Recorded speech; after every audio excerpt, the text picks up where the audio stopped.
Saya tidak mempermasalahkan ya tentang Yesus ya memberantas kemunafikan, kemaksiatan dari pedagang. Nah, kagak itu yang ini ya. Bukan itu yang saya bahas, bukan. Yang saya tanya, di mana bentuk kasihnya Yesus ketika dia balik-balik meja, tendang-tendang bangku? Di mana? Oke, baik. Yang digembar-gemborkan kasih, ya kasih. Kalau kasih itu basi di Al-Quran ya, terlalu banyak gitu. Terlalu banyak masalahnya. Kita ambil kitab Al-Quran, buka pertama kali udah kasih yang ditemui. Bismillahirrahmanirrahim. Dengan nama Allah yang maha pengasih. Baru awal Al-Quran itu. Baru awal Al-Quran ya. Terus lagi ada juga di dalam Quran surah Al-Maidah ayat 8. Wala yajrimannakum syana'anu qaumin ala alla ta'dilu. I'dilu huwa aqrabut littaqwa. Kasih pula ya. Atau Al-Mumtahanah ayat 8. La yanhakumullahu 'anil ladzina lam yuqatilukum fiddin. Kasih pula yang dibicarakan Quran. Jadi kami nggak perlu menggembar-gemborkan itu karena esensi dari ajaran itu bukan cuma kasih gitu, tapi banyak yang lainnya. Ada selain kasih, ada menyayang, terus ada memberi, ada ibadah, ada yang lain-lainnya. Bukan cuma kasih. Aduh. Ya, ntar kayak gitu Bang Oki jadinya kasihan ntar kayak gitu ya.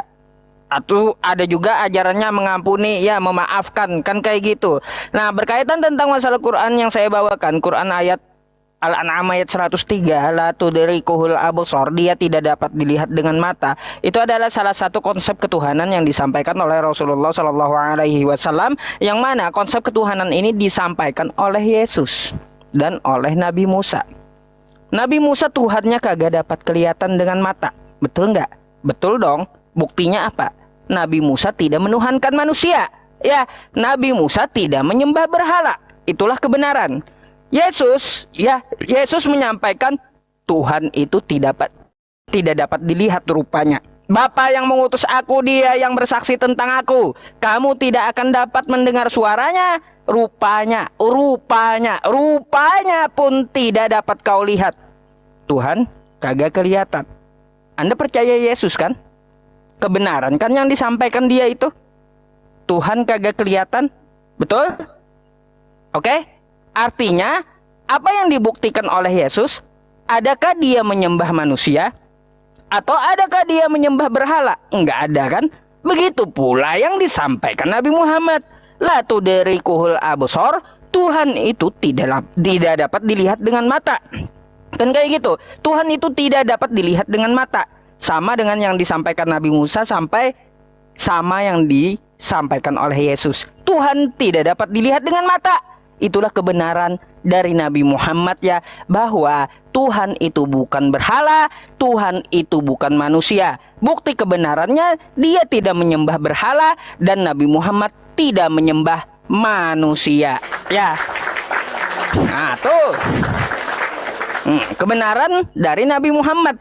Terus berkaitan tentang Bible Anda, Bang Oki. Baik, saya hanya mempertanyakan yang lain lagi nih ya. Kalaunya jawaban yang tadi nggak perlu saya ulang, teman-teman sudah mendengarkannya dan silakan menilai sendiri ya. Cuma saya masih bertanya tentang masalah konsep keselamatan di dalam kekristenan.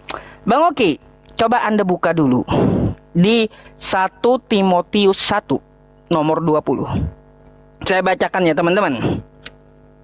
Ya. 1 Timotius 1 nomor 20. Di antaranya Himenius dan Alexander yang telah kuserahkan kepada iblis supaya jera mereka menghujat ya. Bang Oki, saya mau tanya ya, supaya jera menghujat kok diserahkannya kepada iblis, bukan kepada Tuhan? Artinya kan menebus dosa itu sama iblis ya. menebus dosa sama iblis. Makanya Alexander ini diserahkan kepada iblis supaya dia jera menghujat. Menebus dosa hujatan aja kepada iblis, ya.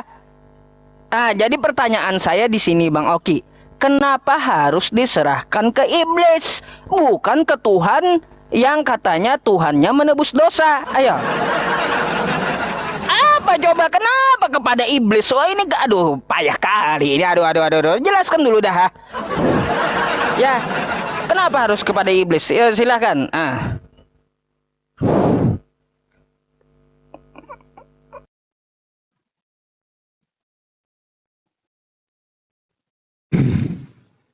Oke Pak Ustadz Yusuf Ei, terima kasih, saya tanggapi dulu ya. 1 Timotius 1 ayat yang ke-20 saya bacakan. Himaufi dan Alexander yang saya serahkan kepada Satan supaya mereka belajar tidak menghujat. Gitu. Pak Ustadz, 1 Timotius 1 ayat 20 ini berbicara tentang apa sih Pak Ustadz? Itu menjelaskan tentang konsekuensi spiritual dari penolakan terhadap ajaran sejati dan penghukuman Allah terhadap orang-orang yang melakukan kejahatan spiritual. Itu Pak Ustadz remanya. Pak Ustadz kena pelanggaran ya Pak Ustadz ya? Pak Ustadz? Pak Ustadz? Kena pelanggaran itu. Nggak apa-apa. Ya, buat teman-teman jangan report-report boleh ya, buat teman-teman Kristen ya. Kita diskusi loh. Teman-teman Kristen ya, mereka tidak ada report-report saya. Ayo teman-teman Kristen jangan report-report ya, boleh ya. Gitu.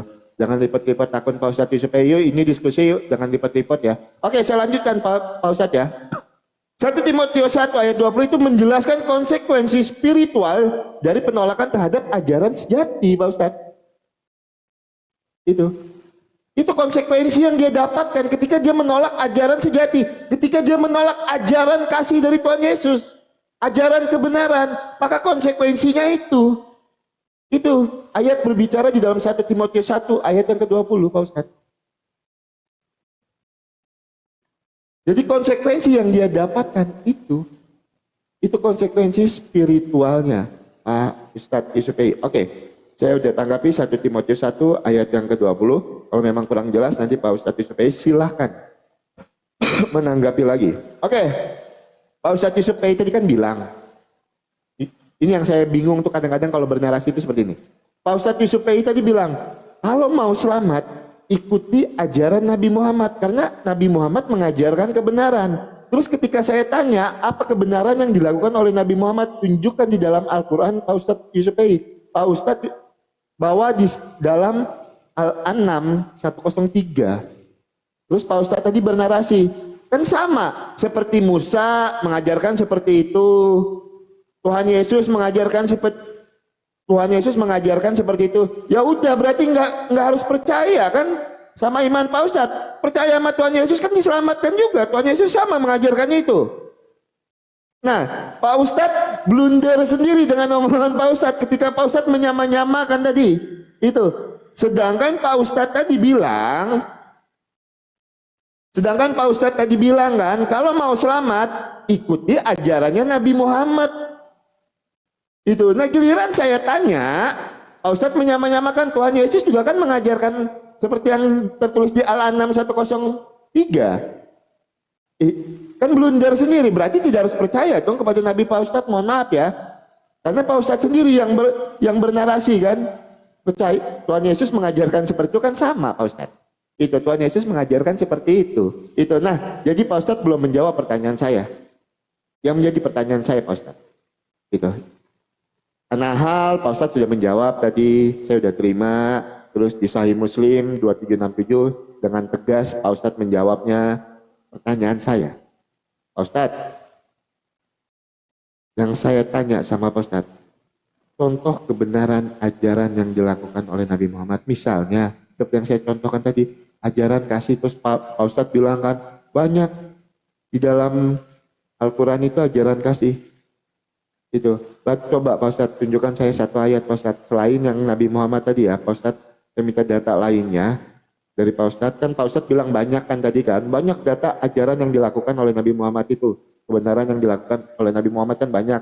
Nah saya minta satu data lainnya dari Pak Ustadz, tolong Pak Ustadz tunjukkan. Itu yang pertama. Dan yang kedua Pak Ustadz tunjukkan juga tunjukkan juga saya satu data ajaran kasih di dalam iman Pak Ustadz. Yang tertulis misalnya seperti ini Pak Ustadz ya. Kasihilah musuhmu dan berdoalah bagi orang yang menganiaya kamu. Tuhan Yesus menyuruh kita mengampuni orang yang jahat kepada kita, orang yang membenci kita. Itu.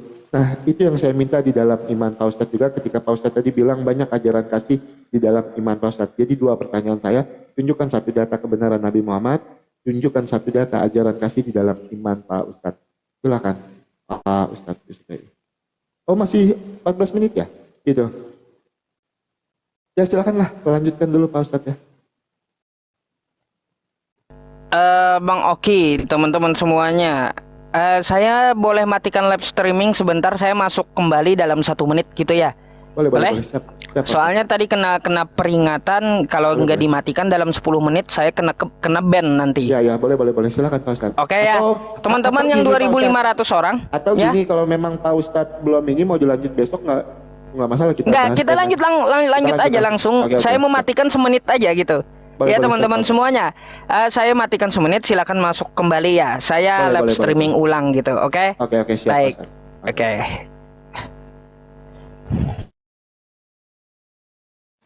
Ya teman-teman sebentar ya, Pak Ustadz Yusupei lagi kena pelanggaran. Teman-teman kita tunggu dulu ya teman-teman ya, sebentar ya.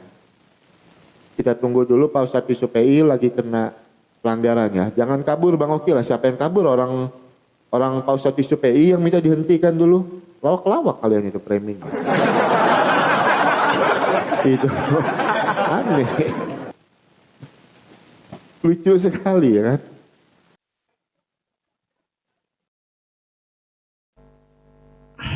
Pak Ustadz, ya. habis op bukan? Ya, habis op. Op, jangan langsung mulai Pak Ustadz, panasin dulu aja akunnya.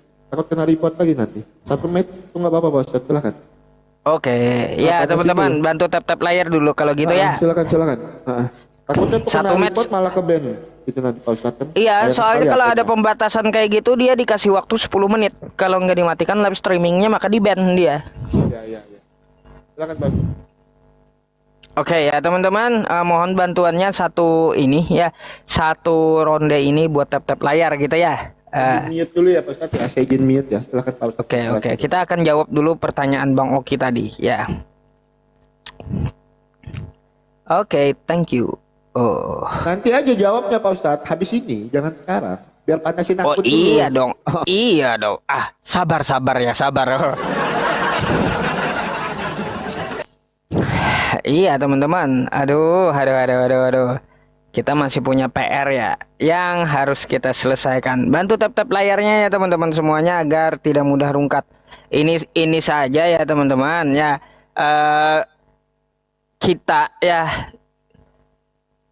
Kita live streaming dengan Bang Oki.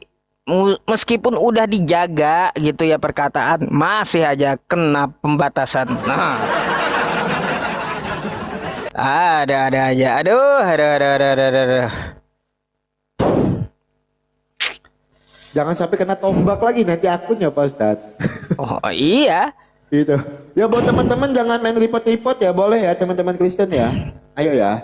Itu. Karena teman-teman Muslim tidak yang mereport akun saya. Ayo teman-teman jangan main report. Biarkan ini diskusi teman-teman. Kita tidak ada tujuan negatif di sini. Kita cuma bertukar pikiran, kita adu data, adu dalil, gitu ya teman-teman. Bang Oki ini kayak gini garang nggak teman-teman saya? Serem Pak Ustadz. Garang nggak? Kayak preman pasar Belauran Pak Ustadz.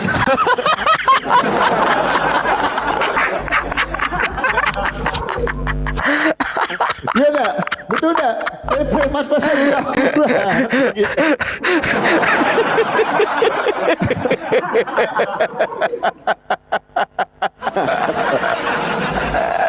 Aduh. Ya, satu ronde kita minta sama Bang Oki buat panasin akun ya selama 5 menit gitu. Iya, soalnya teman-teman kalaunya kurang-kurang like-nya ya tap-tapnya aduh kena reward lagi. Untung tadi ya teman-teman saya minta tap layar 100.000 ke atas gitu. Andai pun nggak di tap tadi udah hilang saya tadi ya. Untung teman-teman mau tap layar ya. Iya udah rungkat pasti kalau kurang like-nya. Emang kalau lagi kena report itu yang batas aman itu 100K Pak Ustadz? Batas aman Iya 100K 100K itu aman ya Pak Ustadz ya? Gitu. Oh berarti saya udah aman itu. Tadi kan saya berapa ya 300 lebih gitu. Sayang sekali.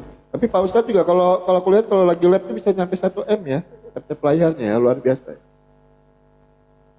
Pernah 5 M tembus. Cuman Komal Pak Ustadz itu paling rame dulu yang pernah saya lihat itu ada di 18K 18 sampai 19K gitu. Itu sih paling memang. rame. Yang sementara aku lihat ya, aku nggak tahu kalau yang di luar aku kan pas aku masuk itu pernah ada di 19K gitu. Luar biasa memang. Iya, ya insya Allah kita kembali seperti itu lagi nanti. Kan orangnya nggak tiap hari nonton juga. Iya, Ya setiap hari ini paling 5.000 yang nonton Bang Oki, 6.000 kadang 4.000. 4.000 aja udah luar biasa Pak Ustadz. Saya kalau lab paling 400, 500 jauh sekali 10 kali lipat dari Pak Ustadz kan. Masih mending masih mending, untung nggak 4 orang gitu. Nah, kalau 4 orang sadis itu Pak Ustadz. Aduh teman ya, untung kagak 4 orang, masih 400. Kalau 4 orang sakit pala itu Pak Ustadz. Ada aja.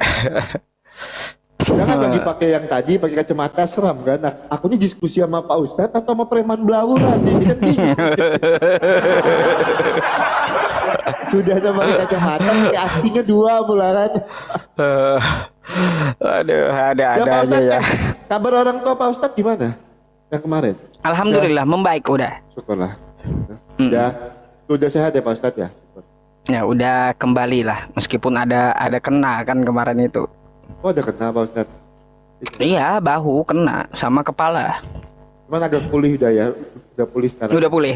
Ya luar biasa. Terima kasih doanya ya teman-teman sama Bang Oki. Gitu, terima kasih banyak. Silakan Pak Ustadz dimulai Pak. Baik, kita mulai ya teman-teman dari narasi Bang Oki tadi ya. Kita akan jawab dulu pertanyaannya.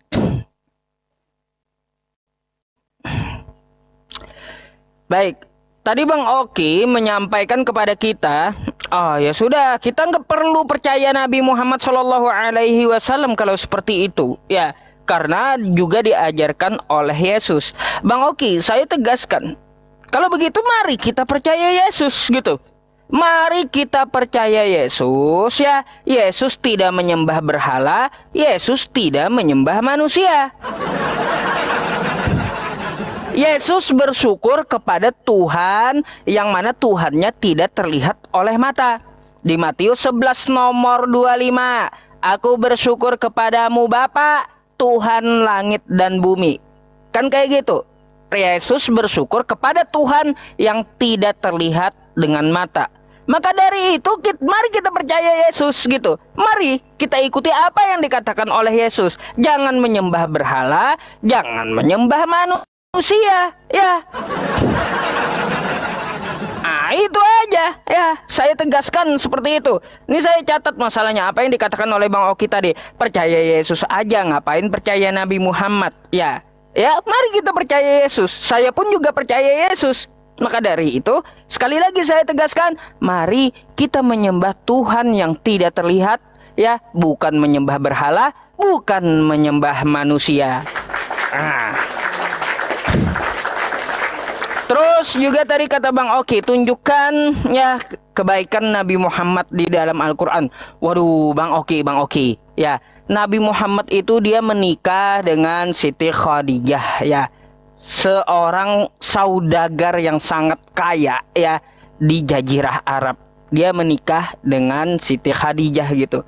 Sepeninggal Khadijah, ya, Sayyidah Khadijah, lalu kemana hartanya? Hartanya diberikan untuk dakwah Islam, memberi anak yatim, membantu orang miskin. Ya teman-teman, makanya tuh sampai Allah firmankan ya, menyebut kebaikan Nabi Muhammad di dalam Al-Quran. Ya, di dalam Quran surah Al-Mudatsir, ya, ayat 1-7. Ya, apa kata Allah? Wala tamnun tastaksir Hai Muhammad, jangan kamu memberi harta kamu itu dengan maksud memperoleh balasan yang lebih banyak. Ya, sampai-sampai Allah menegur Nabi Muhammad, kamu terlalu banyak memberi harta, tapi jangan sampai kamu meminta balasan yang lebih banyak, kata Allah ya. Bayangkan kayak gitu. Ya, itu salah satu kebenaran dan salah satu kelakuan baik yang disebutkan di dalam Al-Quran dari Nabi Muhammad. Sebenarnya banyak gitu. Kalau saya menjelaskan satu persatu, waduh nggak cukup waktunya ya. Nggak cukup gitu. Mungkin sampai ileran saya, sampai liur saya keluar, nggak habis saya menceritakan Nabi Muhammad itu kebaikannya ya. Gitu Bang Oki. Berkaitan tentang masalah kekristenan lagi nih ya. Tentang masalah kekristenan, tadi saya menyampaikan kepada Bang Oki, Alexander itu diserahkan kepada iblis. Kenapa? Alasannya kagak kepada Tuhan. Kata Bang Oki, Alexander itu dihukum Tuhan, sehingga Tuhan menyerahkannya kepada iblis agar dia tidak menghujat. Waduh. Kok kayak gitu ya Tuhan ini ya? Tuhan makhluknya punya salah, dia serahkan kepada iblis. Kenapa coba diserahkan kepada iblis?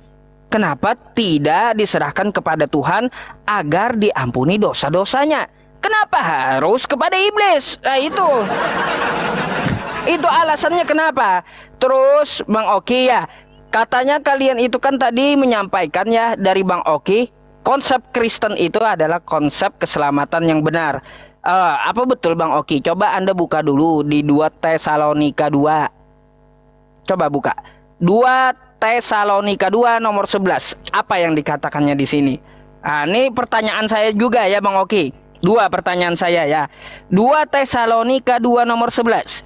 Dan itulah sebabnya Allah mendatangkan kesesatan atas mereka yang menyebabkan mereka percaya akan dusta. Kenapa Tuhannya Bang Oki menyesatkan Bang Oki? Kenapa? Jelaskan sama saya. Kenapa Tuhan kalian menyesatkan kalian? Kenapa?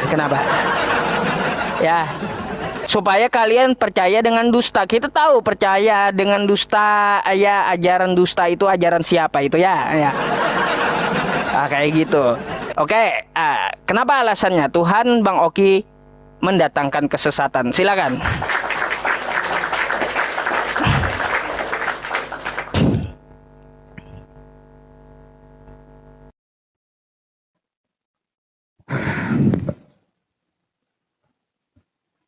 Oke, Pak Ustadz Yusuf PI nanya lagi 1 Timotius 1 ayat yang ke-20. Pak Ustadz Yusuf PI, di ayat itu penyerahan kepada setan bukan berarti Yesus atau Rasul Paulus menyerahkan seseorang kepada kekuatan jahat. Kan seperti yang saya bilang tadi, itu lebih konsekuensi spiritual. Tuhan Yesus memberikan hukuman, konsekuensi spiritual, Pak Ustadz. Agak susah saya ngomong itu. Ya Pak Ustadz ya. Jadi bukan berarti Tuhan Yesus menyerahkannya kepada kekuasaan jahat, tetapi lebih kepada konsekuensi spiritual, Pak Ustadz. Ya Pak Ustadz ya. Makanya baca Pak Ustadz ayatnya. Itu saya biar saya bacakan. Himavi dan Alexander yang saya serahkan kepada Satan supaya mereka belajar tidak menghujat, supaya mereka belajar Pak Ustadz. Itu konsekuensi spiritualnya, Pak Ustadz. Itu ya. Makanya baca satu konteks itu Pak Ustadz, cari tahu remanya itu berbicara tentang penghukuman spiritual, Pak Ustadz ya. Ayat ini menunjukkan orang-orang yang menolak ajaran sejati dan melakukan kejahatan spiritual akan mengalami penghukuman dari Allah. Itu Pak Ustadz. 1 Timotius 1 ayat yang ke-20. Nah terus Pak Ustadz lagi tadi bertanya lagi ya, sebentar ya. Di dalam 2 Tesalonika ya. 2 Tesalonika 2 ayat yang ke-11 saya bacakan. Karena itu Allah mengirimkan kepadanya roh kesesatan sehingga mereka percaya kepada dusta. Remanya apa Pak Ustadz? Pengertiannya apa di situ? Karena dia apa? Kenapa Allah itu mengirim roh kesesatan? Karena apa? Dia menolak Injil, menolak kebenaran Allah. Itu. Karena dia menolak Injil dan kebenaran Allah. Itu ya Pak Ustadz ya. Itu saya udah jawab. Terus Pak Ustadz tadi pertanyaan saya, Pak Ustadz tadi bilang ya, apa kebenaran Nabi Muhammad ketika Nabi Muhammad memberikan semua hartanya? Pak Ustadz, ada yang lebih hebat dari itu Pak Ustadz? Kalau masalah itu Pak Ustadz, saya bacakan Pak Ustadz ya. Mau dari dunia atau dari Indonesia dulu? Pak Ustadz, Bill Gates itu 50 miliar dolar disumbangkan Pak Ustadz. Itu Bill Gates. 50 miliar dolar disumbangkan. Warren Buffett 46 miliar disumbangkan. Richard Branson 50% hartanya Pak Ustadz kepada Virgin Foundation disumbangkan. Itu Pak Ustadz. Itu. Tapi apakah Bill Gates ini mengajarkan ajaran kasih? Apakah Richard ini mengajarkan ajaran kasih? Kan enggak. Itu cuma Tuhan Yesus yang mengajarkan ajaran kasih. Kasihilah musuhmu dan berdoalah bagi orang yang menganiaya kamu. Dan itu bisa kami contoh Pak Ustadz. Ketika kami mencontoh itu, kebaikan yang kami dapatkan Pak Ustadz. Karena memang benar.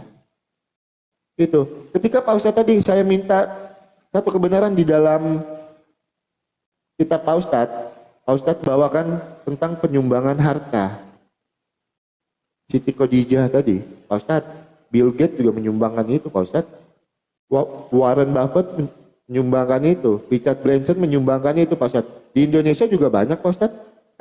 Khairul Tanjung 100 miliar, Abu Rizal Bakri, Sandiaga Uno 1 triliun malah loh. Sandiaga Uno itu pendiri Sarana Bulgir finansial 1 triliun untuk pendidikan dan kesehatan disumbangkan ya Pak Ustadz. Itu. Nah yang saya minta sama Pak Ustadz seperti ajaran kasih itu loh. Dan Pak Ustadz belum menjawab ya pertanyaan saya. Tunjukkan satu ayat di dalam kitab suci Pak Ustadz. Di mana ajaran kasih? Itu yang saya tanyakan 2 pertanyaan saya tadi ya. Itu. Silakan Pak Ustadz tanggapi. Tunjukkan untuk saya di mana datanya kalau iman Pak Ustadz mengajarkan ajaran kasih seperti yang diajarkan Tuhan Yesus terhadap kami. Kasihilah musuhmu dan berdoalah bagi orang yang menganiaya kamu. Dan yang kedua Pak Ustadz, tunjukkan saya datanya. Satu kebenaran yang dilakukan oleh Nabi Muhammad yang bisa dilakukan oleh semua orang Pak Ustadz. Kalau harta Pak Ustadz tidak semua orang bisa melakukannya. Orang miskin tidak akan pernah bisa menyumbangkan hartanya. Cuma orang-orang kaya yang bisa melakukan itu. Itu. Silakan Pak Ustadz SPI.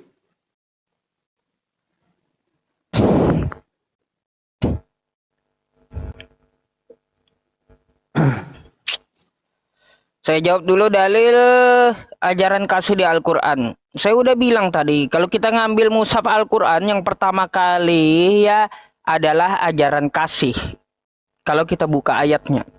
Bismillahirrahmanirrahim. Dengan nama Allah yang maha pengasih. Allah itu maha pengasih gitu ya. Apa buktinya? Dia memberikan seluruh makhluknya menghirup napas. Baik yang taat atau yang kufur, dia tidak pandang bulu. Napas dia berikan kepada manusia. Seluruh manusia rata diberikan napas ya untuk hidup. Mau dia kafir atau tidak ya. Itu salah satu contoh kasih Allah kepada makhluknya. Ajaran kasih. Baru kita buka awal Al-Quran. Di mana lagi ayatnya? Ya banyak. Al-Maidah ayat 8 juga ada. Saya udah bilang tadi wala yajrimannakum syana'anu qaumin ala alla ta'dilu i'dilu huwa aqrabu littaqwa. Jangan kebencian kepada suatu kaum menjadikan kamu tidak adil kepada kaum itu. Adillah, kasihilah gitu. Ya, terus di mana lagi? Quran surah Al-Mumtahanah ayat 8. La yanhakumullahu 'anil ladzina lam yuqatilukum fid din. Ya, Allah tidak melarang kalian untuk mengasihi dan berlaku adil kepada orang di luar agama Islam. Itu salah satu ajaran kasih juga ya di Al-Quran. Gitu. terlalu banyak gitu. Belum lagi di Surat berapa Ali tadi, Pak Imran. Ustadz? Surat berapa tadi? Sorry. Al-Mumtahanah ayat 8 juga ada, Al-Fatihah ayat 1 juga ada gitu ya. Coba dengarkan jawaban saya gitu Bang Oki. Terus juga tentang masalah apa yang diberikan Nabi Muhammad loh, zamannya beda. Ya, zamannya beda. Itu zaman dulu gitu. Kalaunya masalah orang-orang kaya sekarang ya juga memberikan hartanya, no problem. Artinya kan ada kebenaran yang diajarkan oleh Nabi Muhammad gitu. Salah satunya berinfak, menolong orang miskin, ya, menolong yatim piatu dan menolong agama Allah untuk didakwahkan dengan hartanya gitu. Nggak perlu kita membanding nilainya. Buat apa coba? Banding-bandingan nilai. Yang jelas kan itu adalah ajaran ya, ajaran dari Nabi gitu.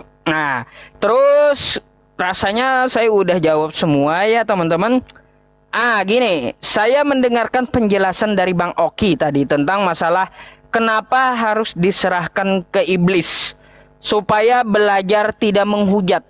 Bang Oki, supaya belajar tidak menghujat kok sama iblis? Catatannya nih ya, Anda bilang, kenapa dia diserahkan kepada iblis? Ya, supaya dia belajar tidak menghujat. Kok belajar tidak menghujat sama iblis? Apa coba? Yang ada malah sesat emang, ya, sesat emang. Kok malah belajar tidak menghujat sama iblis? Aduh, kayak gimana? Terus tadi juga saya membawakan 2 Tesalonika 2 nomor 11. Kenapa Tuhan Anda mendatangkan kesesatan coba? Anda tidak menjelaskan itu secara rinci kepada saya. Kenapa Tuhan kalian menyesatkan kalian? Supaya kalian percaya dengan ajaran dusta gitu. Ya teman-teman, nih ya, saya tidak mengada-ada ya.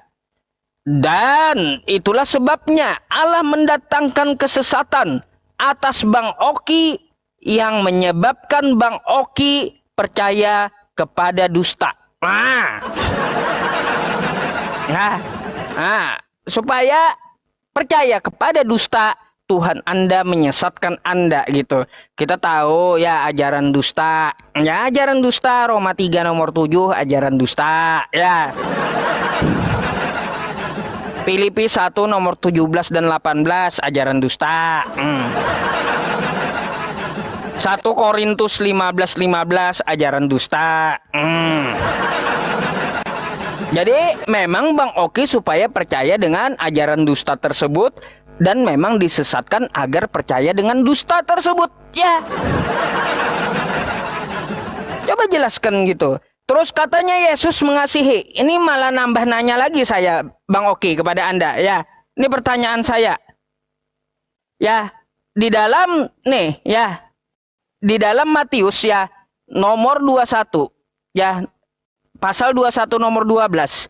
Lalu Yesus masuk ke bait Allah dan mengusir semua orang yang berjual beli. Ya, membalikkan meja-meja dan membalikkan bangku-bangku. Di mana kasihnya Yesus ini gitu? Tolong dijawab ini ya Bang Oki ya. Di mana Yesus ini kasihnya ya mengobrak-abrik dagangan orang ya. Aduh. Ya. Di mana tuh kasihnya? Oke, Pak Ustadz, saya tanggapi dulu ya.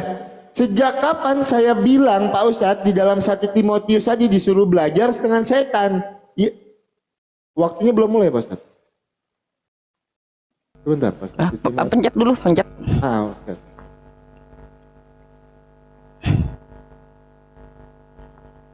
Silakan Pak Ustadz. Udah jalan nih tempat saya. Udah jalan. Oke, biar kalau udah habis waktunya kasih tahu saya ya. Di tempat saya itu belum jalan. Oke, Pak Ustadz. Sejak kapan saya bilang tadi kalau di situ disuruh belajar kepada setan? Yang saya bilang tadi itu adalah hukuman konsekuensi spiritual. Sejak kapan saya bilang suruh belajar dengan setan? Gak ada saya ngomong Pak Ustadz. Berkali-kali saya bilang tadi itu adalah konsekuensi spiritual. Hukumannya ya seperti itu Pak Ustadz. Itu ya. Nah terus Pak Ustadz tadi bertanya di dalam berapa Pak Ustadz? 2 Tesalonika 2 ayat yang ke-11 saya udah jelaskan. Dan itulah sebabnya Allah mendatangkan kesesatan atas mereka yang menyebabkan mereka percaya akan dusta. Sejak kapan Tuhan Yesus mengajarkan dusta? Baca konteksnya Pak Ustadz. Perikopnya itu apa Pak Ustadz? Mungkin saya harus balik data ya. Itu berbicara tentang apa?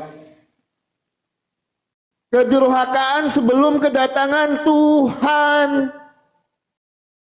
Sebelum Tuhan Yesus itu datang ke dunia ini, kedurhakaan sebelum kedatangan Tuhan Pak Ustadz.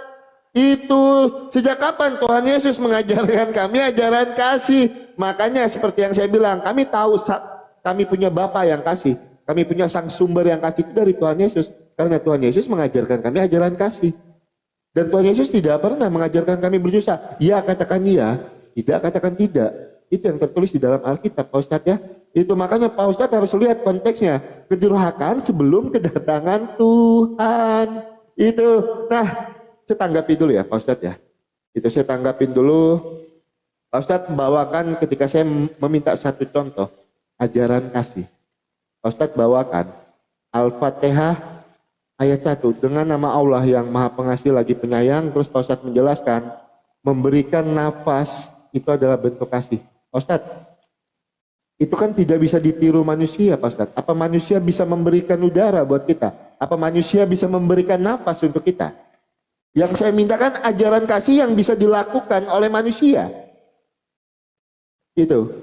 Ajaran kasih yang bisa kita lakukan sebagai manusia biasa.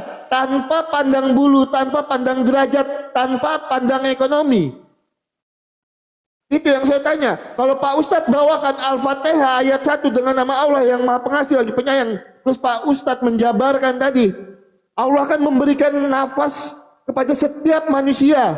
Apakah manusia biasa seperti saya bisa memberikan napas? Apakah manusia biasa seperti Pak Ustadz bisa memberikan napas? Dan itu bisa ditiru? Kan tidak. Nama yang saya pertanyakan ajaran apa yang bisa kita contoh dan itu bisa kita lakukan? Itu loh Pak Ustadz yang saya tanya, misalnya Tuhan Yesus mengajarkan kami ajaran kasih dan kami mampu melakukan itu. Makanya saya ketika ada orang yang menjatuhkan iman kekristenan, bahkan ada yang menghujat saya senyum aja. Saya malah mendoakan. Itu, kan itu bisa saya lakukan. Sebagai manusia biasa saya mampu melakukan itu. Tapi kalau Pak Ustadz bernarasi tadi, karena kasih sayang Allah, Allah memberikan nafas kehidupan buat orang-orang di luar agama Islam. Pertanyaan saya, Pak Ustadz bisakah mencontoh itu? Pak Ustadz bisa melakukan itu? Itu yang jadi pertanyaan saya Pak Ustadz. Ketika Pak Ustadz bawakan Al-Fatihah ayat yang ke-1, itu yang pertama. Dan yang kedua Pak Ustadz, saya tidak membandingkan nilai. Berkali-kali yang saya bilang dengan Pak Ustadz, ini sama dengan pertanyaan saya yang pertama tadi Pak Ustadz. Namanya contoh kebenaran yang dilakukan. Misalnya contoh kebenaran yang dilakukan Tuhan Yesus itu bisa dilakukan oleh semua orang tanpa pandang bulu, tanpa pandang derajat, kaya miskin, semua. Ajaran kasih kan tidak terbatas oleh uang. Itu yang bisa dilakukan oleh semua orang Pak Ustadz. Nah kalau Pak Ustadz membawa masalah tadi, menyumbangkan harta, kan tidak semua orang dapat melakukan itu Pak Ustadz. Itu. Tidak semua orang yang bisa dapat melakukan itu. Pertanyaan saya sama Pak Ustadz, tunjukkan satu kebenaran yang bisa dicontoh oleh semua orang tanpa pandang derajat ekonomi atau apapun Pak Ustadz. Itu loh yang saya mau tanya sama Pak Ustadz. Contohnya seperti itu. Habis ya Pak Ustadz ya? Waktu saya. Habis. Okay. Ya. Oke.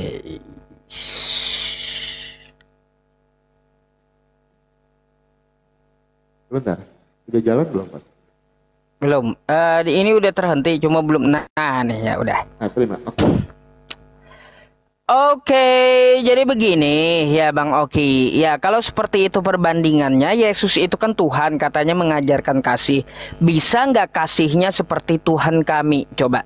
Memberikan napas kepada seluruh makhluk. Bisakah dilakukan Yesus yang manusia? Mampu Yesus kayak Allah kayak gitu, ha? Setiap manusia diberi napas. Bisa nggak dilakukan Yesus? Ayo, ya. Nah, tuh, coba Anda jawab ya. Nah, begini ya, sebelum kita manusia melakukan kasih, maka Tuhan dulu harus mengasihi manusia. Ya, kenapa Tuhan dulu harus mengasihi manusia? Bentuk kasihnya adalah napas yang diberikan. Kalau kita tidak bernapas, kita mate. Kalau mate, masuk kubur. Kalau dikubur, kayak gimana mau mengerjakan kasih? Gimana coba? Gimana? Tuhan dulu mengasihi kita makhluknya dengan cara memberi kehidupan, memberi napas kepada kita sehingga kita bisa hidup, lalu berlaku kasih kepada makhluknya yang lain, kepada manusia, kepada hewan. Gitu ya. Kalau dia tidak kasih kita napas ya, lalu kita mati, masuk kubur, gimana kita mau melakukan kasih? Mikirlah di situ ya. Jadi kasih yang terutama itu adalah Tuhan semesta alam, Tuhannya umat Islam, Maha Pengasih. Yesus pun kasihnya tidak bisa meniru ya. Kasihnya Yesus tidak bisa meniru kasihnya Allah Subhanahu wa Ta'ala ya. Bisa nggak Yesus memberi napas kepada Bang Oki atau kepada saya? Nggak bisa. Oke, ya. Nah, berkaitan tentang masalah ayat-ayat yang kasih seperti membantu sesama manusia, banyak itu Bang Oki. Ya, contoh Al-Mumtahanah ayat 8 tadi saya bawakan. La yanhakumullahu 'anil ladzina lam yuqatilukum fiddin. Allah tidak melarang kamu berbuat kasih kepada orang di luar agama Islam. Ya. Terus ada ajaran kasih di bawah, terkutuklah kau PI katanya. Enggak, seram kali tulisannya ya. Aduh. Jadi Bang Oki ya, kalau di dalam agama Islam contoh juga dalam Quran surah Al-Maun tuh ya. Ara'aital ladzi yukadzibu biddin fadzalikal ladzi yad'ul yatim. Ya. Tahukah kamu orang yang mendustakan agama? Dia menghardik anak yatim. Wala yahuddu ala ta'amil miskin. Dia tidak memberi makan orang miskin. Jadi kita harus memberi makan orang miskin sebagai bentuk kasih. Kalau tidak memberi makan orang miskin, maka dia adalah pendusta agama ya. Fawailul lil musallin alladzina hum an salatihim sahun alladzina hum yura'un wa yamna'unal ma'un. Dan tidak mau menolong dengan hartanya. Bayangkan kayak gitu. Kalau tidak mau menolong manusia lainnya, maka dia pendusta agama. Itu dalam Islam.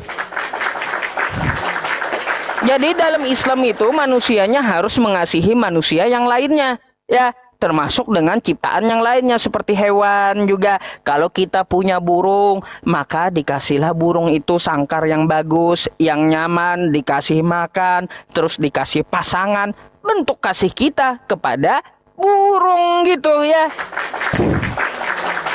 Itu yang dimaksud kasih. Jadi ya, sekali lagi saya tegaskan, kasihnya Yesus tidak dapat menandingi kasihnya Allah Subhanahu wa Ta'ala ya.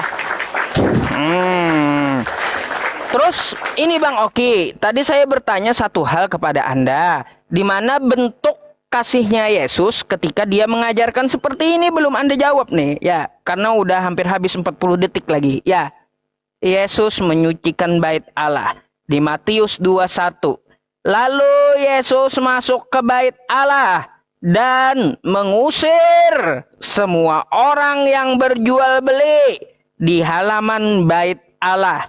Ia membalikkan meja-meja penukar uang dan bangku-bangku pedagang merpati. Di mana letak kasihnya Yesus ketika ngamukin pedagang-pedagang? Di mana? Di mana bentuk kasihnya ketika dia ngamuk sama pedagang? Ya, ayo silakan.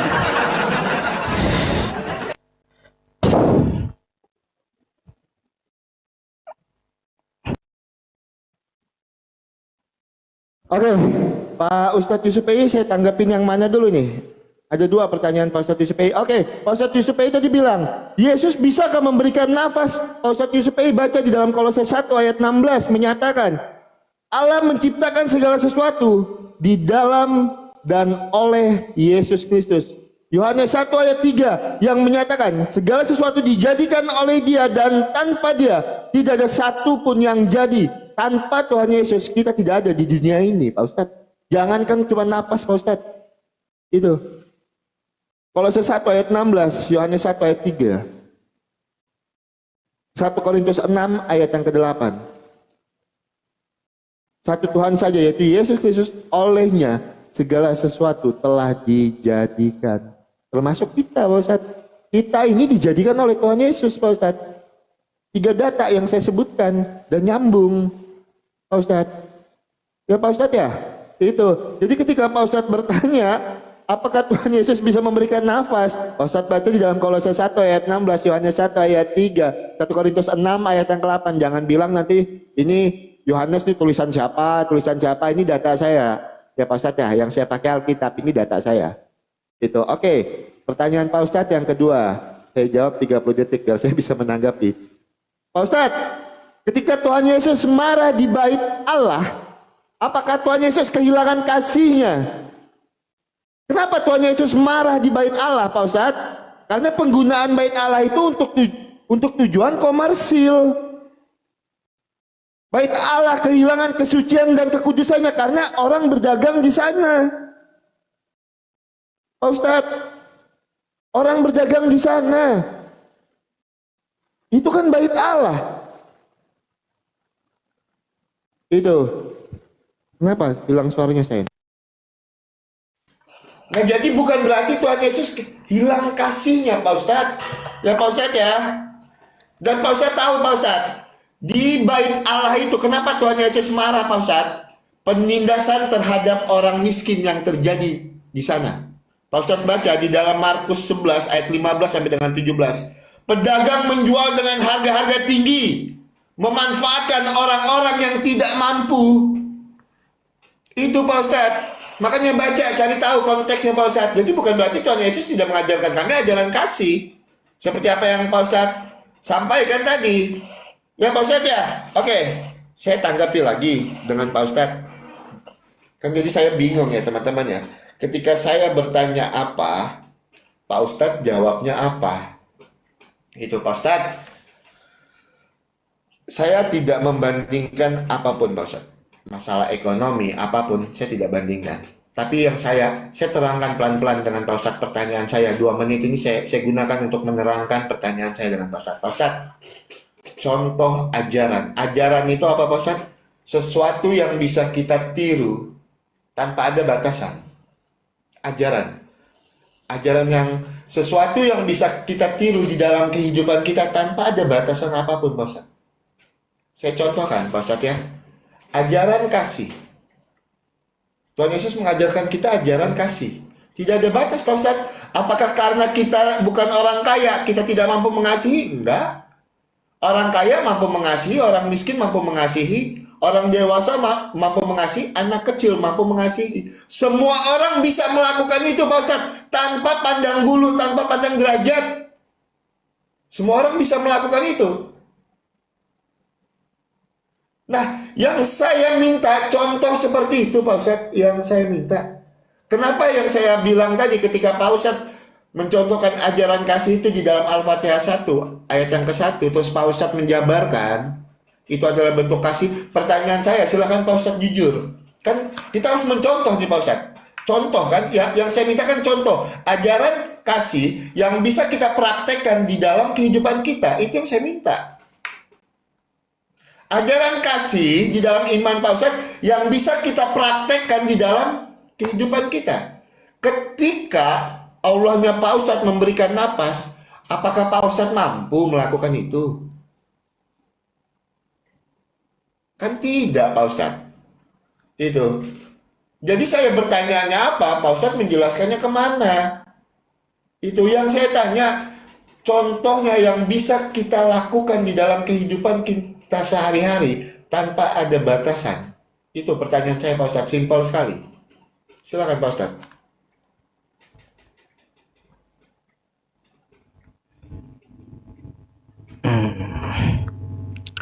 Waduh, baik ya. Rupanya Bang Oki ini tidak menyimak tadi ya Saya tadi membandingkan Allah Subhanahu wa Ta'ala bukan berarti harus kita kerjakan sebagai manusia. Enggak, Dia itu Tuhan, kita ini manusia. Makanya saya bilang, manusia seperti Yesus itu kagak bakalan mampu menandingi kasihnya Allah. Ya, gak bakalan mampu. Coba kalau kita hitung aja oksigennya, 24 jam kita menghirup oksigen, ya.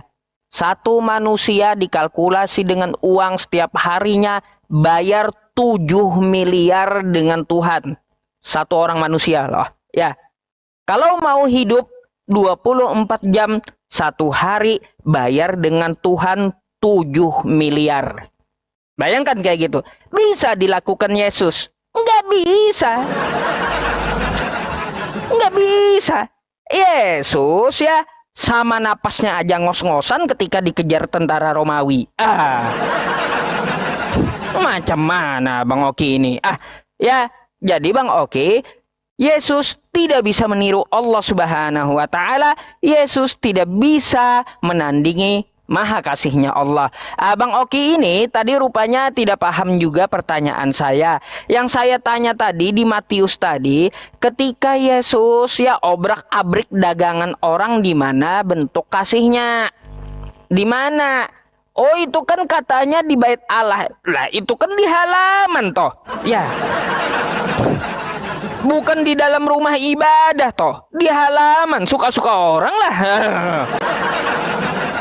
Suka-suka orang lah, mau orang jualan dimanapun. Ya, kalau Yesus mengajarkan kasih ya, maka dia borong itu dagangan.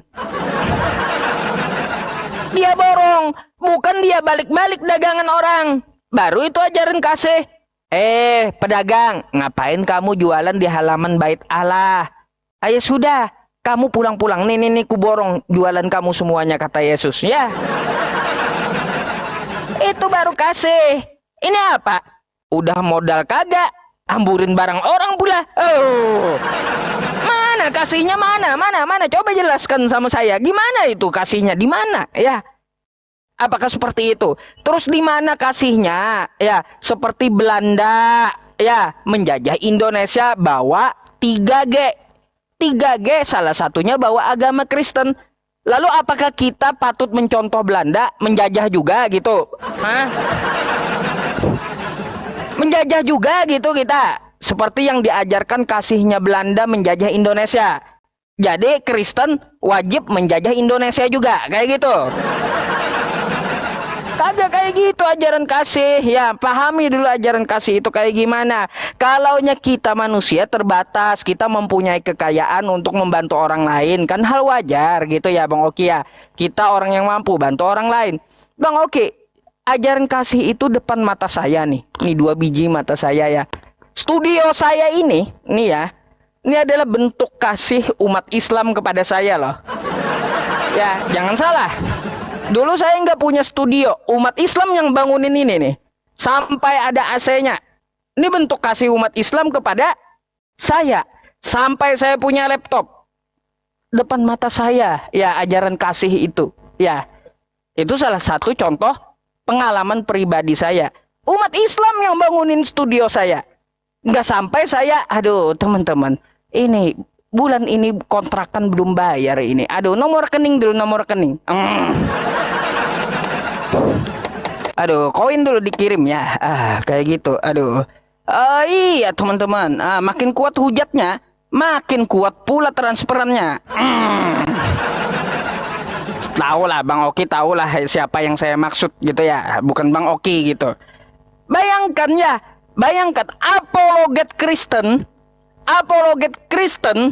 di mata publik kayak gitu, bayar kontrakan gak bisa. Bayangkan, kalau saya nggak sempat ngomong, sudah dipenuhi oleh umat Islam, udah dipenuhi, dikasihi oleh umat Islam, tidak dibiarkan saya kekurangan gitu. Itu namanya kasih. Nggak perlu gembar-gembor, oh saya ajaran kasih, tapi ya kasih hujatan ya. Kasih koin, kasih transferan, kan kayak gitu. Beda cerita dengan kasihnya umat Islam. Kalaupun saya hari ini minta ya Bang Oki dengan umat Islam, saya minta dikasih, langsung mereka kasih ya. Cuma jangan sampai kita bermental pengemis gitu. Jadi seperti itu.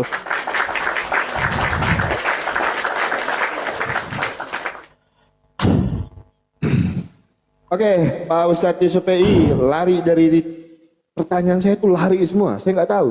Itu tapi nggak apa-apa, saya tanggapi dulu ya. Pak Ustadz Yusuf PI tadi bilang, di mana bentuk kasihnya ketika Tuhan Yesus itu marah di bait Allah karena dipakai untuk berjualan. Itu, Pak Ustadz kan saya udah jelaskan Pak Ustadz.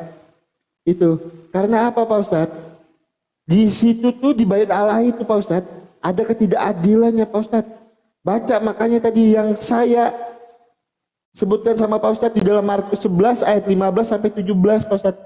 Pedagang di situ menjual dengan barang-barang yang mahal, harga tinggi, memanfaatkan orang-orang yang tidak mampu. Itu bentuk kasih dari Tuhan Yesus untuk orang-orang yang tidak mampu karena dimanfaatkan. Markus 11 ayat 15 sampai dengan 17. Ayolah, bicara sesuai konteks. Itu, kita berbicara sesuai konteks. Pak Ustadz saya sudah jawab ya. Nah Pak Ustadz tadi bawa, apakah Belanda datang ke Indonesia itu contoh kasih? Tunjukkan saya satu data melalui pelajaran sejarah atau apapun. Kalau Belanda datang ke Indonesia itu adalah perang agama. Tunjukkan. Kenapa bawa-bawa Belanda? Yang kita bahas konteksnya apa? Kalau saya mau bawa ajaran yang terjadi Pak Ustadz, misalnya terorisme apa? Apakah itu pantas saya bawakan di dalam ranah diskusi seperti ini? Dan kita harus sepakat. Itu adalah oknum-oknum yang tidak bertanggung jawab. Apa saya bisa, kalau Pak Ustadz boleh bawa seperti itu, apa boleh saya bawa? Kan enggak, beda. Itu udah beda ranahnya Pak Ustadz. Itu dan Belanda itu datang ke Indonesia ini Pak Ustadz tidak membawa perang agama, tidak ada. Buktikan saya datanya kalau memang ada perang agama yang dibawa Belanda datang ke Indonesia. Itu Pak Ustadz. Nah itu yang pertama. Dan yang kedua Pak Ustadz tadi terlalu banyak bicara tentang ajaran kasih yang dikirimkan sampai dapat AC, sampai dapat studio. Pak Ustadz, contohnya dari mana itu? Yang saya tanya ajarannya. Pak Ustadz ngerti nggak sih? Namanya? Saya nggak bisa pakai headset ini. Soundcard saya habis. Oke, Pak Ustadz, saya jelaskan pelan-pelan. Pertanyaan saya, Pak Ustadz keluar dari konteksnya. Pertanyaan saya, ketika Pak Ustadz bilang kalau banyak di dalam iman Pak Ustadz itu yang mengajarkan ajaran kasih, saya minta satu contohnya, tertulis di mana di dalam kitab Pak Ustadz. Terus Pak Ustadz membawakan saya Al-Fatihah ayat 1. Pak Ustadz garis bawahi dulu ya, saya tidak membandingkan di sini Pak Ustadz. Saya garis bawahi dulu ya. Namanya ajaran itu bisa kita tiru. Bisa kita contohkan. Saya pelan-pelan ini berbicaranya. Namanya ajaran itu bisa kita contohkan di dalam kehidupan kita. Karena itu tujuan kita beragama. Tujuan saya baca Alkitab supaya saya bisa hidup seturut dan sekehendak dengan firman Tuhan. Itu. Nah, yang saya tanya sama Pak Ustadz, apa contoh ajaran kasihnya, tertulis di mana, ayat berapa? Pak Ustadz bawa Al-Fatihah ayat 1. Itu. Terus Pak Ustadz jabarkan dengan memberi napas. Yang saya tanya Pak Ustadz, apa itu bisa Pak Ustadz contoh? Kalau masalah sumbangan dari teman-teman yang kirim Pak Ustadz, bikin studio atau apa, saya tidak perlu membuktikan berapa banyak mereka yang support saya untuk menyumbang ke panti asuhan. Banyak di Facebook saya Pak Ustadz. Berapa banyak? Tidak saya tunjukkan. Karena itu di luar ranah diskusi. Saya tidak berbicara untuk itu Pak Ustadz. Berapa banyak yang kami support panti asuhan dari bantuan dari teman-teman semua. Itu. Tapi kan itu di luar ranah diskusi kita. Nah yang saya minta sama Pak Ustadz, ketika Pak Ustadz bilang, ikutilah Nabi Muhammad kalau mau selamat, kebenaran yang dilakukan oleh Nabi Muhammad. Yang saya minta Pak Ustadz, satu contoh kebenaran yang dilakukan oleh Nabi Muhammad yang bisa Pak Ustadz tiru dan laksanakan di dalam kehidupan Pak Ustadz. Tunjukkan saya data dan dalilnya.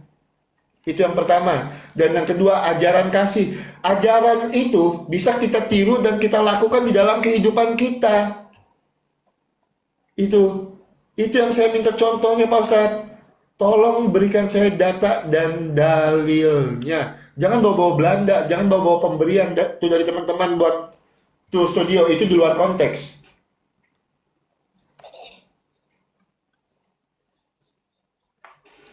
Oke. Hmm.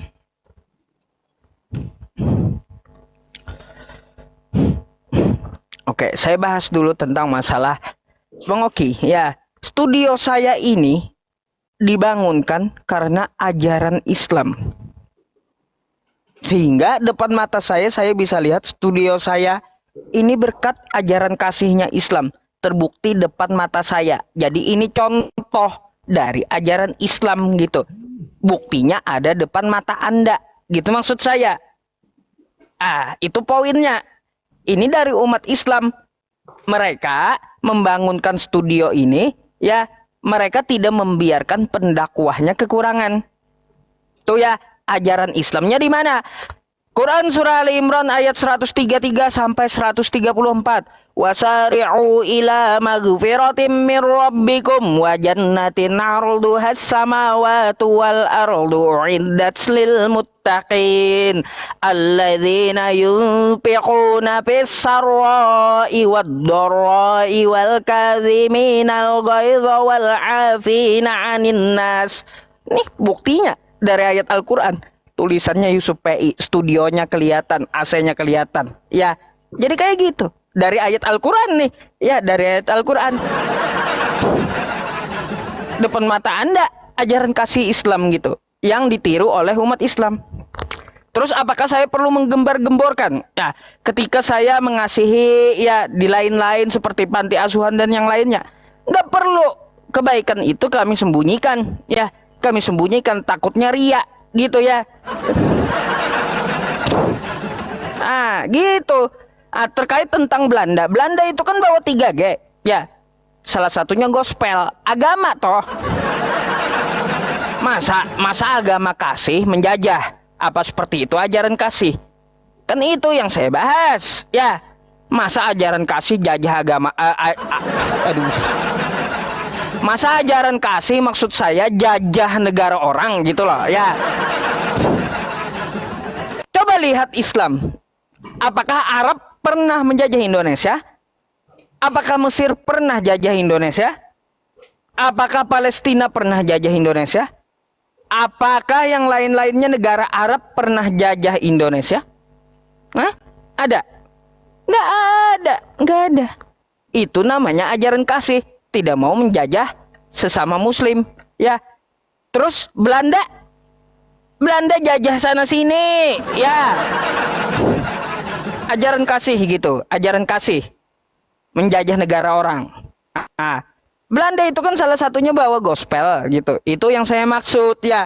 Di mana bentuk kasihnya ajaran seperti itu menjajah negara orang. Itu, ya. Terus tentang masalah Yesus. Bang Oki ini rupanya kagak paham juga, ya. Kagak paham juga. Kalau Yesus berikan kasih terhadap pedagang-pedagang di halaman bait itu, maka dia akan borong seluruh dagangannya, Bang. Apa coba? Pasti dia akan borong itu semua dagangan, bukan dia balik-balikin, bukan. Karena di situ ada kemunafikan, kecurangan dari pedagang. Kalau Yesus beli semuanya, ya, pedagang, ku borong aja nih, jangan jualan di halaman bait Allah, jangan kamu bikin orang-orang miskin curang gara-gara dagangan kamu. Sini ku borong semua, ya. Sini ku kasihin kamu, ya. Aku borong sama bangku dan mejanya. Itu baru kasih dari Yesus. Ini kagak. Ya, mejanya dibalik, bangkunya ditendang, apa coba? Di mana kasihnya? Di mana? Coba jelaskan di mana kasihnya Yesus di situ, di mana? Itu yang saya pertanyakan dari tadi, ya. Di mana ya kasihnya Yesus ketika balik-balik dagangan orang? Di mana? Ini Yesus udah bak kayak Satpol PP jadinya, Bang. Oke. Ya, udah bak kayak Satpol PP dia. atas hawa nafsu dia sendiri, balik-balik dagangan orang lain kayak gimana, Bang? Ya, jadi seperti itu. Nah, contoh ajaran kasih di dalam agama Islam yang ditiru dari ajaran agama Islam yang dilaksanakan oleh Muslim, ya. Contoh buktinya saya bangun studio dibangunkan oleh umat Islam gitu, Bang. Oke ya. Itu adalah dari ajaran Islam. Andai ajaran Islam ya tidak ada kasih, maka tidak akan ada studio saya, Bang Oki ya. Tidak akan Anda lihat studio saya gitu. Oke ya Bang Oki. Jadi seperti itu penjelasan masalah kasih, dan saya masih pertanyakan di mana bentuknya kasih Yesus terhadap para pedagang yang dia amuk. Silahkan.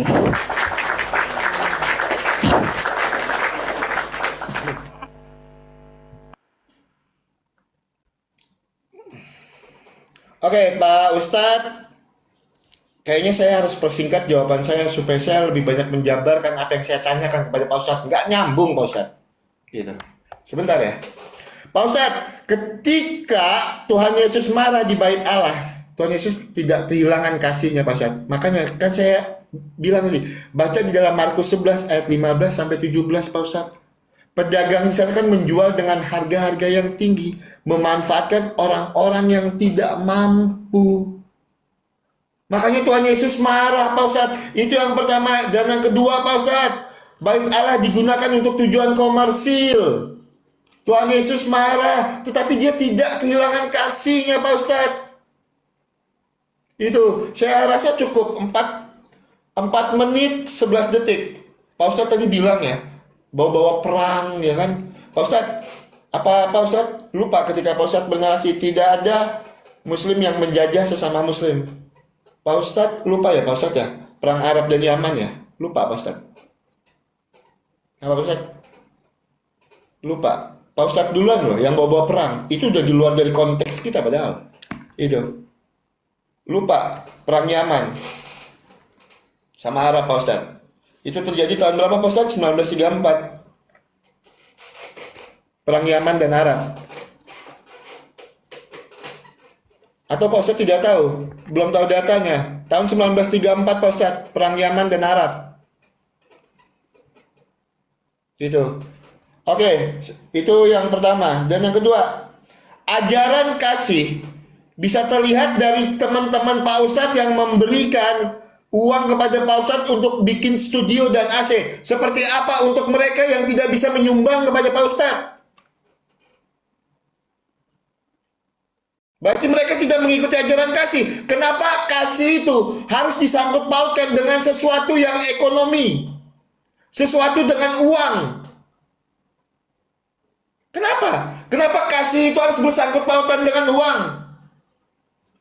Terus Pak Ustadz tadi bilang, ada apologet Kristen yang mentalnya mental pengemis. Saya tahu orangnya siapa, saya tidak akan sebutkan. Apakah itu tidak ada juga di dalam iman Pak Ustadz? Itu kan oknum Pak Ustadz. Jangan dibawa-bawa ke dalam ranah diskusi. Yang saya minta, contoh ajaran kasih yang bisa dilakukan semua orang tanpa pandang bulu. Sampai tidak paham sama sekali Pak Ustadz dari tadi. Itu. Malah dibawa orang memberikan ini contoh kasih betul. Itu contoh kasih mereka support Pak Ustadz. Itu. Nah terus Pak Ustadz tadi bilang, masalah menyumbangkan segala macam tuh nggak perlu dipublish. Karena ria. Yang ria duluan siapa Pak Ustadz? Yang bahas masalah orang ngasih Pak Ustadz siapa? Saya nggak bahas apapun. Saya cuma menanggapi tadi, kalau masalah itu mau dibawa ke dalam tema diskusi, Pak Ustadz, ya berapa banyak teman-teman Kristen yang menyumbang saya, apa saya yang bawa itu dulu? Kan Pak Ustadz yang beria-ria dahulu. Pak Ustadz yang ria duluan. Itu, harusnya jangan dibawa. Pemberian mereka tidak kita bawa di dalam ranah diskusi. Diskusi kita, konsep keselamatan. Masalah perang dibawa, ya kan? Itu Pak Ustadz lupa 1934 Yaman dan Arab. Jangan cuma menilai orang tapi menutup mata di iman sendiri. Kan itu terjadi Pak Ustadz 1934, datanya ada. Apa saya bawa di dalam ranah diskusi untuk menjatuhkan iman Pak Ustadz? Kan tidak. Karena apa? Itu di luar ranah diskusi kita. Tidak bisa membuktikan ajaran kasih atau tidak. Irak dan Kuwait seperti apa? Apa pernah saya bawa ke dalam ranah diskusi? Kan tidak, Pak Ustadz. Pertanyaan saya simpel. Ajaran kasih yang bisa kita tiru tanpa batasan. Kalau masalah ekonomi, seperti apa orang-orang yang tidak mampu menyumbang untuk pembangunan tempat Pak Ustadz dakwah? Apakah mereka tidak mengenal ajaran kasih?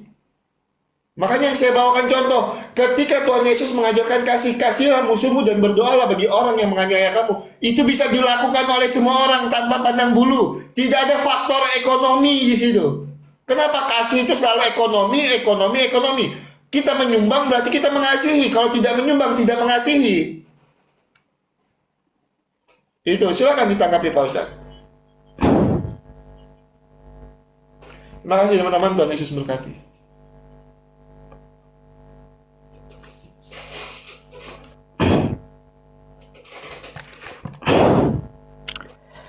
Wah, rupanya teman-teman Bang Oki masih nggak ngerti juga dengan penjelasan saya ya.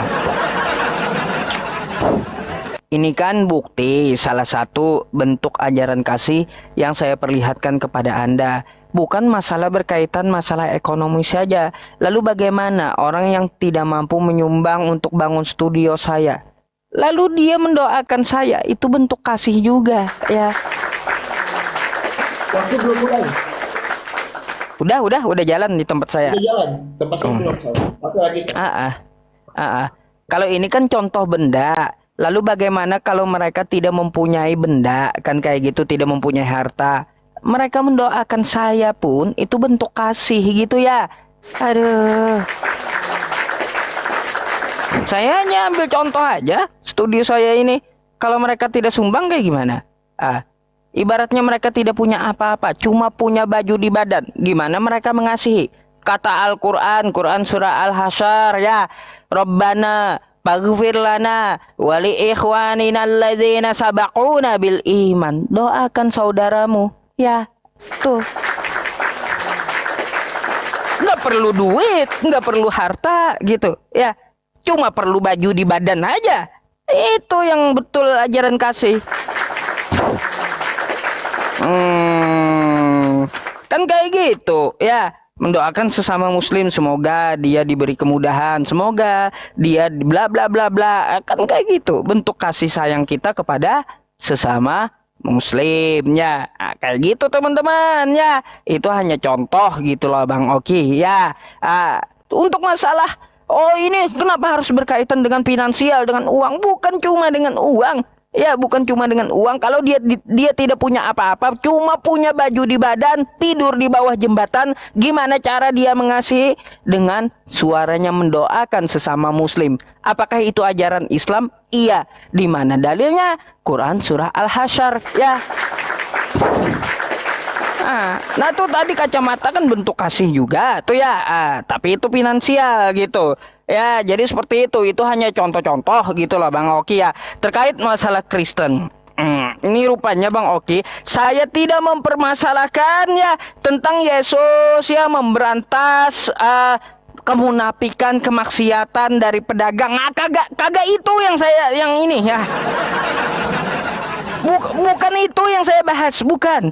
Yang saya tanya, di mana bentuk kasihnya Yesus ketika dia balik-balik meja, tendang-tendang bangku? Di mana? Itu yang saya pertanyakan. Bukan urusin pedagangnya merugikan rakyat kecil atau halaman bait Allah, enggak. Yang saya pertanyakan, di mana bentuk kasihnya Yesus ketika balik-balik meja, tendang-tendang bangku? Di mana itu? Gitu.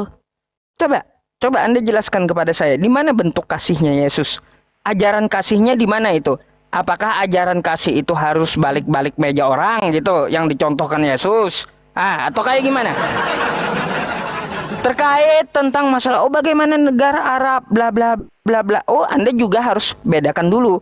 Yang namanya perang dengan menjajah itu beda ya. Memangnya kita sewaktu di zaman dulu ada Indonesia perang lawan Belanda di satu tempat gitu, ada. Kan Belanda itu menjajah gitu. Bukan berperang di sini, tapi mereka menjajah, mengambil harta kekayaan Indonesia. Kalau masalah Yaman dengan Arab Saudi, mereka perang, bukan menjajah, ya. Macam mana pula? Bedain perang dengan menjajah aja nggak bisa juga Bang Oki. Masya Allah ya teman-teman. Jadi begitu ya Bang Oki. Yang saya pertanyakan sekali lagi, coba saya pertanyakan. Ini sekali lagi ya saya ulang. Di mana bentuk ajaran kasih Yesus ketika dia ngamuk-ngamuk dengan pedagang, ketika dia tendang bangku pedagang, ketika dia balikin meja pedagang, itu di mana bentuk kasihnya? Makanya saya sudah bilang, kalau Yesus betul-betul mengajarkan kasih, maka dia borong itu meja dan bangkunya sama dagangannya, bukan malah balikin meja orang. Bukan. Coba sekali lagi, ya, di mana bentuk ajaran kasih dari Yesus ketika membalikkan meja pedagang? Silakan.